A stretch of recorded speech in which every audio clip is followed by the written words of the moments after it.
Happy morning, Namaskar, Salam Walaikum and Sat Sri Akal.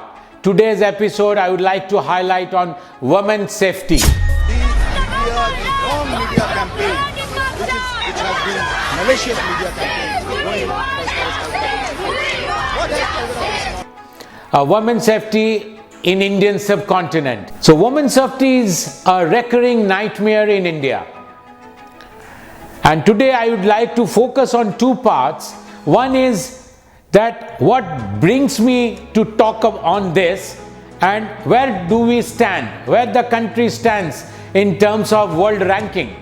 So a young 31-year-old trainee lady doctor was brutally raped and killed in RG Kar Medical College Hospital in the city of Kolkata. It is a metro city in the eastern part of India, the capital city during British era. There is a cost to not protecting women. Why our society, India as a nation, is failing to safeguard their daughters, sisters and mothers?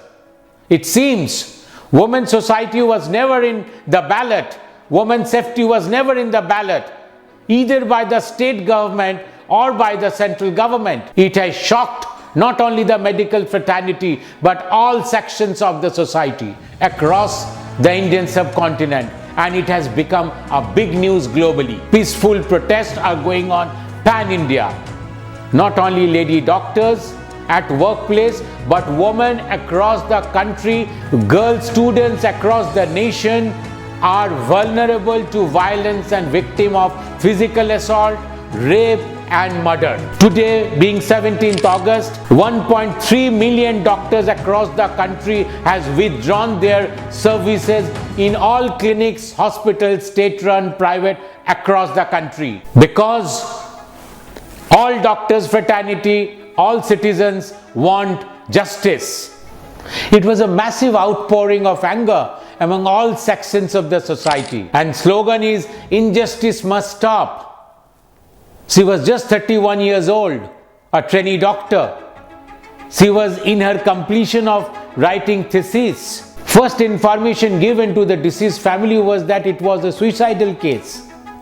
Further, the body was not shown to the family, and it has been understood that culprits tried to remove all proofs from the spot of incidents. However, police took some time to come out with their narrative and answer that she was reported murder and raped, and a police volunteer was subsequently arrested in connection with crime. The victim was found bleeding from her eyes and mouth with injuries to her legs, her right hand and fingers, private parts and whatnot.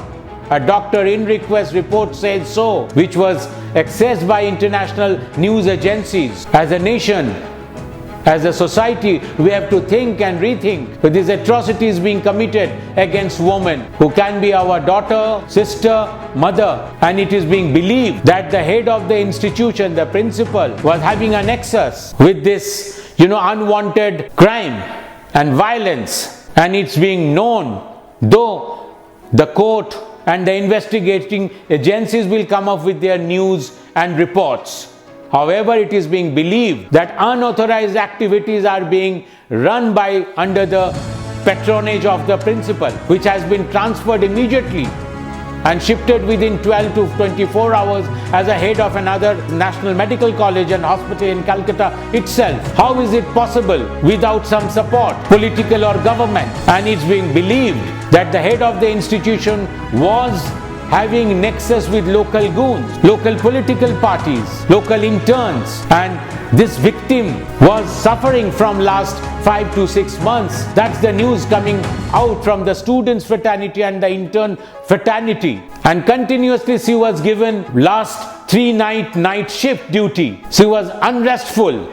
She was forced to take some rest, and there were other trainee doctors, and it's being believed that they might be the culprits, out of which 3 gents and 1 ladies was involved. Although report from CBI and court, justice will come in time. That's what we believe. But injustice must stop, and the nation needs to awake.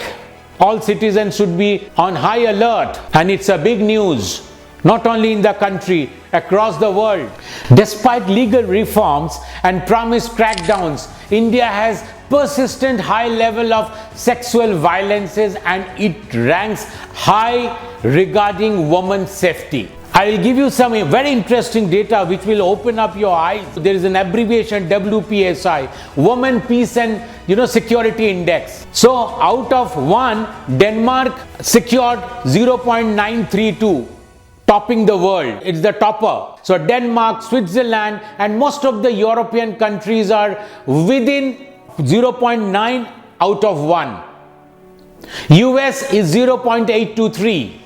Hong Kong is 0.812. Singapore is 0.887 out of 1. UK is 0.86. UAE is 0.868. Most of the GCC countries are within 7. 0.8 to 0.7. South Africa is 0.688. India is 0.595.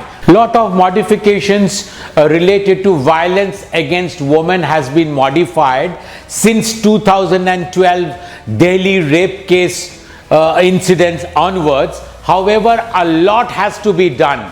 As per the NCRB report, National Crime Record Bureau, in 2012 there are roughly 25,000 rape cases each year. 2016 39,000. It has raised alarming. Annual number currently is 31,000 rapes per year. So it means that every 15 minutes there is a rape in the country, which needs to be addressed on a serious note by the government, NGOs, courts, bureaucrats, politicians, civic society people who participates on the process.